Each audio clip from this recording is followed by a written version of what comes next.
You're listening to the Unlucky Frog Gaming Podcast. You're joined by your usual hosts, Josh Hartley and Ben Porter. Ben, how are we doing? Doing good, yeah. Doing good. And we're joined by our guest this week. Hello. Hi, how you doing? Hi. So we're joined by Ralph. Ralph is... Ralph Horsley. Oh, Horsley, I beg your pardon. And Ralph, rather than being another games developer, trying to promote their Kickstarter... Ralph, tell us a bit about what you do. Well, I work as a freelance illustrator. And I work primarily for print games companies. And I've worked for about 30 years now doing artwork for different types of games, board games, card games, a lot of role-playing games. I've worked on Dungeons & Dragons, Magic the Gathering, Pathfinder. I've done World of Warcraft stuff. I've worked for Games Workshop. So I've worked with all the major publishers over the last couple of 2 or 3 decades, yes. That's some Catholic, because I was actually going to say if our listeners don't recognise your name, they'll have almost certainly seen some of your work in our favourite games. For me, Magic the Gathering was probably the one that I recognised, because I think most recently you're famous for the contraptions in the Unstable block. Is that right? Yeah. I was fortunate enough to be asked to go out to Seattle about 3 years ago to do the concept art for Unstable. And at that stage, I think it had been about 2 years in development. It was interesting to find out they have something like a 5-year lead time from the initial sort of design inception through to the product hitting the shelves. So that's pretty impressive. So I was there 3 years ago when they were still, even then, not 100% sure they were going to go ahead with the product. It was all very hush-hush, revisiting the unsets, and so there's a team of 3 of us, myself, Chuck Lukacs, and Jesper Ising, and between us we basically defined the style guide, working there sort of 3 years ago, and then about a year ago was when the actual commission to do the contraption came about, and that was great because that was 9 paintings that had to all fit together to make one image. It's really impressive, actually, just seeing the work complete and in the flesh as well, rather than on the individual cards. So that was cool. We caught up with Ralph at Aircon and had a look at some of your more recent work as well. Do you know what was funny? Just when you were saying about people will maybe not recognise Ralph's name, but they'll recognise his work. See, after I got home from Aircon, I went onto your website, Ralph. Yes. And I should give my website address out if you like, do my bit of self-promotion. So. Oh, yes, absolutely. Yeah, go for it. We'll have it in the notes as well, but if you want to... So it's ralphhorsley.co.uk, and that's just a hub, and it'll direct you off to other places and things where I do stuff. Fantastic. But yeah, I got home from Aircon, was looking through your website, and... lo and behold, one of the cover image for one of my favourite games is in your gallery. Lords of Waterdeep. Lords of Waterdeep. Yeah, that was a lot of fun to do that, actually. At the time, I was doing a lot of cover art for Dungeons & Dragons, and they asked me to do Lords of Waterdeep, which was great, actually. I didn't realise really at the time what a good game it was going to be, and also it was their first step into doing Euro-style games. So they were quite nervous about it. It was quite. I realised afterwards, really, it was quite a nice sort of high-profile project for them to give me. It showed that they had a trust in what I was going to produce for them. So yeah, it's good to see it's been successful for them as well. Yeah. I mean, that's a massive game as well. And you were showing off some of, and forgive me if you can't talk about this, but the artwork that you've been commissioned for the new Warhammer Fantasy role-playing game as well. I wouldn't have had it on my display panel there if it wasn't the fact I could share. I thought that would have been the case. But you never know.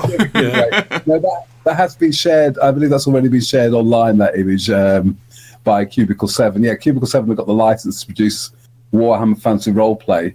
And I was very nice to be invited back onto the line, because I think it was I forget which edition it was now, 2nd or 3rd edition, but I did a lot of artwork for that when it was with Hogshead Publishing.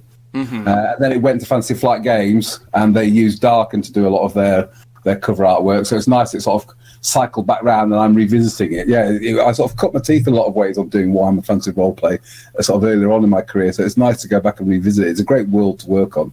Yeah, and also other games then that you've been featured in recently, Hearthstone, the absolutely massive online game from Blizzard. Never heard of it. Never heard of it? No. Where have you been? Yes. No, well, they realised, which was quite interesting, you know, around the time, because I did a lot of work for the TCG, and I think there was a few companies around the time that they sort of, the market may become a bit oversaturated with TCGs, and they are quite heavy on the pocket if you're a keen player, I think. You know, there's sort of a level of commitment there. And I think they were sort of finding sort of sales were sort of tailing off on the TCG. So it was a really good move for them, really, to appreciate the sort of growth of online gaming and how they tapped into that. It was a similar sort of dynamic happened with Dungeons and Dragons, that they were finding they were making. I was told at one point by an art director to Wizards of the Coast that the online Dungeons and Dragons game made more money for the company in one day than all their printed books did over a year. It's impressive and at the same time slightly depressing. Yeah. Because I love the printed medium, and you know, like one of the reasons why we all love tabletop games on this podcast is the sort of tactile, the physicality of it, which you don't get when you're playing these games online. No, and interestingly, see, there was like an internal argument went on between the different sort of, you know, factions within Wizards of the Coast of what direction Dungeons and Dragons should take. And interestingly, 4th edition was the sort of reflected which sort of faction won out on that, and that's why they stopped. So the focus became quite different, and the tabletop version, in a sense, was sort of undervalued. It was felt by certainly some parties involved in that, and it was interesting that because they then sort of stopped producing a lot of books themselves. They farmed a lot of things out, they licensed things out. There was sort of a different dynamic within the company, and at that time there was just like no freelance working on Dungeons and Dragons at all. It all just completely dried up pretty much overnight for the changes over. So it's interesting their models sort of reversed back.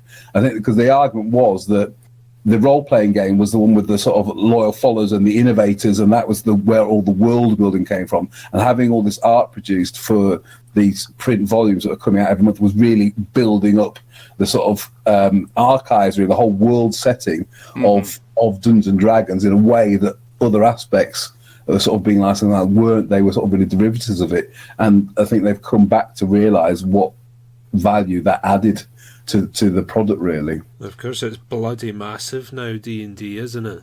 Yeah, yes. But, you know, for a while there, certainly as far as, like, the tabletop role-playing games, where Pathfinder sort of stole a march on them. You know, it was, you know, there was some interesting sort of dynamics have gone on. It's interesting to see how companies are trying to adjust to, you know, more of a digital marketplace and how this impacts on traditional role-playing games. And of course, one thing that was noted as well is that, you know, your tabletop role-playing games are generally an aging demographic. And that's true. Whereas, like back in the 80s when they were first experiencing their first boom, it was very young people playing it, probably like school kids. I think it's probably the same people actually playing the game. That's it. It's a lot of people, I think, revisiting their childhood, isn't it? Yeah. Whereas I think the average age, just off a gut feeling, the average age of an RPG player, a tabletop RPG player now is probably late 20s, early 30s, compared to teens when it was experiencing its first boom. Yeah, sorry to talk over you. Yeah, if not older for some things, actually, I think, you know, there could be even sort of into 30s and 40s, or a lot of the tabletop role players. But, you know, I think it is one of those things that it is a good hobby. It's a good game. And I think the next generation will come through. But, you know, maybe it has to be just part of a bit of an organic process. The trouble is, of course, companies are always looking to increase sales and increase profit. And once you've got that drive there, that commercial drive, which, you know, they have to. That's the nature of what they are, isn't it? Yeah.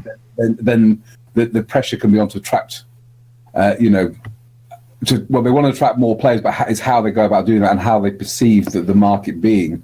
A similar sort of thing happened to Games Workshop, really, where they were they realised that their business model was for a while that if they only had players for about 4 or 5 years, during their teenage years, that was where the majority of their customers basically came from, would play the game for 4 or 5 years, and they worked out they would spend X amount, they'd buy a couple of armies or whatever else, and they'd spend so many, hundreds of pounds, whatever, over the course of their involvement in the hobby, and then most people would leave. But the trouble was, when they then started to focus purely on that, they alienated actually the longer term players, the sort of 10% or whatever of players that's carried on through into their 20s and 30s. And of course, a lot of those people were actually the people that had more disposable income. Yep. Because, they were maybe sort of, younger sort of professionals or whatever else who didn't have families and children, whatever, but were still actively engaged in the hobby and were spending probably more money than these teenage boys dependent on handouts from their parents.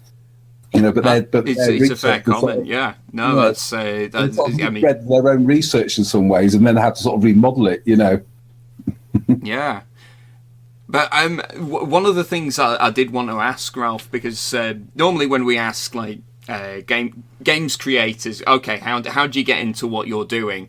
Most of them just respond, "Oh, just go out and do it." But how on earth do you become a fantasy illustrator? I have no idea what the career path is for that. Well, I can only tell you really what my own career path is. I mean, I was a gamer myself. I grew up playing role-playing games and reading Lord of the Rings and whatever else, and I was always just a keen sort of drawing, sketching, whatever. Well, that was what I did really as a hobby. I became actively involved in what at the time was the fanzine market. It was print, sort of pre-internet days, or print fanzines, and basically I became involved in contributing on an amateur level. And I realised actually it was something I loved doing, was being involved in making the art and being involved in the games, and it was just a case of just keep doing. It was a case of really just keep doing it, and I just built up that network of people. These days, actually, I think it's probably a lot easier because there's a lot more accessibility. You can go online, you can find groups of other artists that are doing the same thing. You can communicate with other artists, deviant art and things like that. Yeah, you can find information out about the publishers and who the art directors and things like that, and submissions process. There's actually a very good, thriving art community out there, and it's accessible. And one thing I've found, which I think is a very nice aspect about the industry, is that the artists, despite in some ways being, you could argue, in competition with each other, it's not like that. People are very supportive and friendly, and it's a nice working community to be part of. It's always struck me that about the tabletop community as well. There's not much in the way of egos there, and everyone just gets along, which is really nice. Yeah, yes. I think maybe, as you say, because it is in some ways a hobby industry, people are passionate about it and want to see success. That we all want people to do well, don't we? Yeah. The best for people. So maybe that's not a very helpful answer about saying. No. It was. That's how you got into it, and I don't think there's any one answer. I think in some ways doing is it, but I suppose what you can say is there are of course common sense things you can do. If you want to improve your craft, then obviously you need to be methodical about it and think how you're trying to improve and what you're trying to do. And at the same time, if there's certain companies you want to work for, then you need to be producing artwork which they can look at, and it looks comparable to what they're putting in their publications, how they're, so it's to sort of say, I'm a good fit. What you're trying to say to an art director. Because, of course, an art director has got a lot of responsibility. They know that the art will help sell the product, and they've got to make it, make everything work together. Now, it's a lot easier for them to go and work with an artist they've worked with before, who they knows the product, knows the style, whatever else, will produce on time, will be easy to work with, all those things. They don't have to take any risks. But if it's the first time you're working for the art director, they're taking a big risk on you. They're taking the risk that you will produce what you've indicated in your portfolio that you can produce, and that you'll understand the brief, and you won't let them down, that their product will look better for your involvement at the end. So yeah, it's not necessarily the easiest thing to get into in that sense, but there is lots of opportunities. One thing within the hobby is that there's a really big scale from the people that at one end are maybe just doing it on the side. It's a very much an amateur hobby thing for them. It's not a big business decision. They just want to produce a game that they've made that they love, and they want They want people to come and be involved, help them out and do artwork. That's you can say that's the amateur level through to companies like Wizards of the Coast. So actually, a lot of times, you will be starting at the bottom level and cutting your teeth and getting the experience of doing those sort of products. But there are, in that sense, a lot of inroads. It's not like you're just going to big publishers. There's a spectrum to work with. That's very interesting, and you're absolutely right. Every creator in the tabletop industry, right from the big guys like WotC and GW, right down to the indie guys who are launching their Kickstarters, they all have one thing in common, and that they need art. They need something to promote the game. Which is obviously why you and other artists are so key to the industry as well. Yes, I think so. I mean, I think art's very important. I mean, and people do judge a book by its cover. It tells it does tell you something about the setting or the world or what the game's like. It does provide a lot. It can provide a lot of information and just be attractive and alluring and whatever else that you're trying to do with that. And I'm sure, we can all have favourite games that we love it because it's a great game regardless of what the cover artwork's like. But when something is, I mean, maybe going back to like what you said about the Waterdeep, I mean, I'm nice to have association with that, and hopefully people look at that and think that's a good cover and it says something about the game, and all these things work together. Trying to get that harmony there, aren't you? Yeah. Sorry, I rambled a bit then, I think. Ramble away. Yeah. Ramble away. It's more than welcome. Just I suppose, I feel that art has got a really big role to play. I don't think it's necessarily undervalued, but I don't think necessarily people appreciate how many different functions it can have within a game, especially within a sort of tabletop role-playing game. You're telling people what the world's like in a lot of different ways. That whole world building aspect of it is, I think, is really interesting. It's one of these things I think you definitely notice when it's not there. Yeah. See these really dry historical war games, which I'm sure are great fun to play, but when you're looking at the front cover and you're reading the manual and it feels like you need to be a member of Mensa to understand half of what's going on. Or even to use a more current example, you look at Terraforming Mars, it looks like something out of a maths textbook. Yeah. And that might be appealing to some people. Yeah. But not, frankly, to me. No. It's a good game, actually. I have enjoyed playing it recently, but the board art's quite nice, but the cover is a bit... It's not the most punchy cover, is it? Really? The thing that really annoyed me about it was the art on the cards. It was quite inconsistent, I thought, for a start. But a lot of it just felt like stock photos as well. Yeah. It's like it. I don't know. It could have. The other thing I felt as well, you see, with it, and this is where sort of art and design comes in, because hopefully.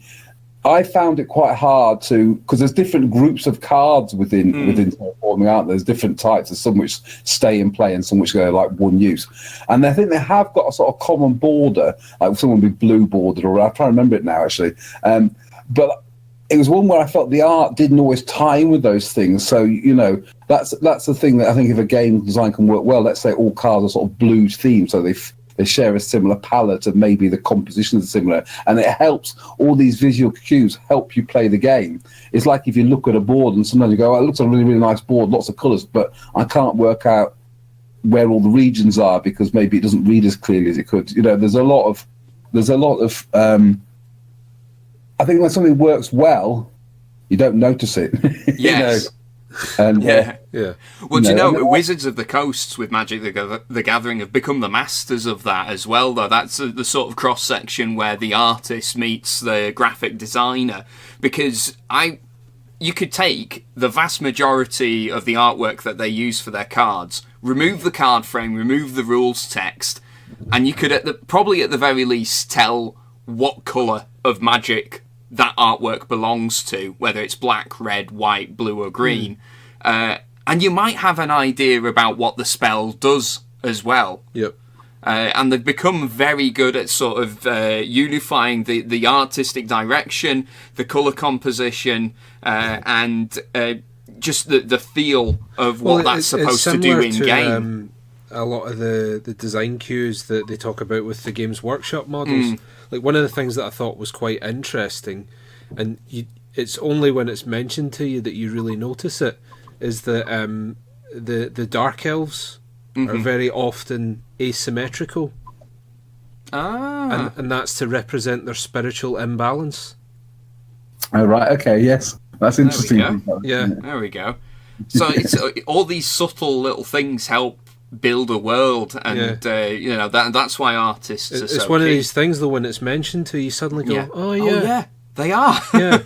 Well, it's those things that, like, if they work well, they work nicely. So, I mean, I suppose on a simple, like, maybe this may be a bit of a cliche trope, but you'll find, like, certainly like within the sort of D&D world, dwarves and things tend to have very, regular sort of square shaped or rectangular shaped or blocky sort of shape type armor, and of course elves will have flowing line, all that sort of stuff. So you have those nice contrasts. But again, like, I think something else I thought of when you were talking then about the clear different sort of world building assets. So like something you're probably familiar with, like Game of Thrones, where people that are in the different areas of the country wear very different style clothing or have different types of strappings or buckles or or different helmet shapes, and all these sort of things work together, don't they, to tell you what the world is like. And the same with sort of role-playing game art. It helps inform those different things. And you're absolutely right. You notice it when it's not quite.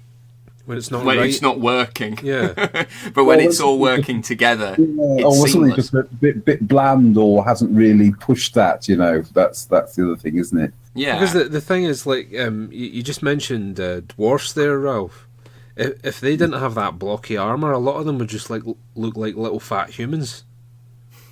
Yeah, probably. Yeah, well, there's different. It's interesting to see how proportions and things change, because, of course, over different editions and things, people decide to sort of push things in different directions. So, I think for a while that certainly the Dungeons and Dragons dwarfs had very long arms. Their arms were almost down to their sort of calves. They were very, or they have a lot bigger head, so the ratio of how many heads fit into the height of the figure, rather than being, what would suddenly sort of shrink down, so they makes them look shorter because they've got big heads and all these different things. I mean, I like the sort of evolution of different goblins, how each different company or whatever will decide what a goblin looks like.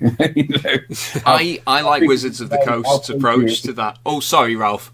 It's okay. Sorry, say what you're saying. I was just saying I like Wizards of the Coast's approach to the goblin, because depending on what plane of magic they're set, they look completely different. And my favourite ones are the ones from Tarkia, because Tarkia is like a sort of East Asian themed world. And rather than being these green-skinned little long-nosed creatures in like ancient Chinese and Japanese mythology, goblins were little hairy creatures, almost like monkeys. So I thought that was quite cool, how, again, it tells you about that world, just how they represent all these different fictitious races in it. Yes, but it's also interesting that regardless of the fact they're hairy, you recognise them as goblins, isn't it? So what's thing about how we've, certainly within like fantasy games, I suppose we've built up these sort of ideas of what something should be like, but because that's there, you can then tweak it. That's the thing that's interesting, isn't it? As you say, everyone's sort of got probably a fairly clear idea of what they think a dwarf should look like, but then because of that, you can play with it, can't you? Yeah. Same with the goblins, you can push things in different directions. Well, it's like, because D&D, you've got the gold dwarfs. Yes. And they've got an almost Arabian flavour to them. Yeah. They're quite dark-skinned. And I've really liked what they did with this last edition in terms of pushing things in different directions, actually. I think that the sort of approach to the different cultures and different sort of ethnicities of the different races and things, I think they've been. That's one thing I would say about Wizards, which I think is been very good. Really, they've been quite a leading force in that, in sort of making a diverse cast of characters, and Magic the Gathering especially. It's like we're going to have people of all different skin colours, different ethnicities, and lots of women, and make it a sort of a properly populated and varied world, which I think has been great. Yeah, and that's an important thing as well, because you want the characters in your game to be as diverse as the people playing it as well, and tabletop's starting to attract all sorts of different people that aren't white middle class men. So yeah, absolutely, and good for that, really, and that is a responsibility the art's got to take. If you decide to keep putting women in chainmail bikinis and looking, sort of, I don't know, hanging on to the ankles of hulking barbarians, and then you are saying something, aren't you? Yeah, absolutely. You're saying something about your game, and you're saying something about your worldview, and yeah, it's good that it's not like that anymore. Yeah, but just to say, if you are a woman and you do choose to do that, that's okay, as long as you choose. As long as it's a choice. I always thought the bikini chainmail armor was very impractical. I think so. It wasn't flattering on my figure, that's for sure. Ralph, you mentioned earlier that you sort of started off in the sort of fanzine scene before the internet really took off. Now, what I was going to ask, have you found that technology has changed the way that you approach your work and how you do it? Yeah, massively. I mean, for a start, I probably couldn't have worked with a lot of the clients I'm working now internationally, because when I was first starting out, I'm 51 now, so you can probably work out how long ago it was. But it was a case of, I would do a sketch, I would go and photocopy it and then mail it off, or fax it maybe, if you were, feeling sort of really what's a fax machine? Yeah, yes, quite, and you would mail it off to the client, who then, phone you up maybe, or write back to you and say whether they approved it or wanted changes. And this process would go back and forth. So of course you tend to have longer deadlines for things, because you needed it just for the exchange of mail and whatever else going on. And maybe as well, there was certainly maybe changes were, well, I don't know, there's maybe a different consideration about the process. It was basically just a slower process, and maybe, now, but of course it meant it was limiting. You can't really do something like that and then work with people in Seattle without, it just adds an extra time lag on. Now it's fantastic. Most of my clients are American, most of them probably based in Seattle, and you can sort of email someone and get a response back instantaneously, and you can exchange images and things that way. It's fantastic. Just when you were saying about faxing there, I remember when I was 10, I had to get my dad to fax the parental consent form from a Neopets account. But Neopets was online. He didn't need to fax it, surely. It was the year 2000. We're still getting to grips with the internet, so that was the way it was done. Yeah, well, things have moved on a lot. It's having a continuous impact on publications. The whole way things have moved online, especially like novel book covers. Things have to read now as a thumbnail on a screen, because that's where a lot of people are looking at games or book covers or whatever else. So it's a bit in the same way when, I suppose, vinyl albums were dropped off in favour of CDs or whatever. You have a sort of different type of cover image, because it's got to be read on a lot smaller area. And similar things going on now. The less people may be looking at a book or something in a bookshop, and the more likely to be looking at it as a little thumbnail on a screen, really. Probably on it's their something I've mobile never phone. considered, but and I suppose when your approach to do art for a trading card, you've got to do that differently to doing art for like the front cover of a book or a boxed game, because you've only got a really small sort of area where you've got to make that image look good as well. Well, yes, there's obviously different challenges for different products or whatever. That's part of the thing I suppose I particularly like about, I feel fortunate about my job, is that there's a lot of variety in there, and you're also given a lot of freedom and responsibility to interpret star guides, interprets world settings. It is a sort of collaborative process, but within that you've got a lot of independence. You are very much given a brief and just left to go and do it, really. Yeah. Do you have a favourite project that you've worked on, Ralph? It'd be hard to say. I suppose there's different highlights the years. I guess it's when you do something really big or different or challenging. So yeah, the contraption was really nice, partly because I was involved in the whole process through pretty much from the the inception of the first art through to the finished product, but also doing a piece which was as large as that. I mean, I actually did it as 9 paintings. Each one was about A2 size, or if not bigger, actually. Oh, wow. I had to, well, I think you saw one of them with your aircon. I had one of them, that was one out of the 9. So I had these all laid out on the floor to try and, to pencil in the overall sketch to get them all to fit together.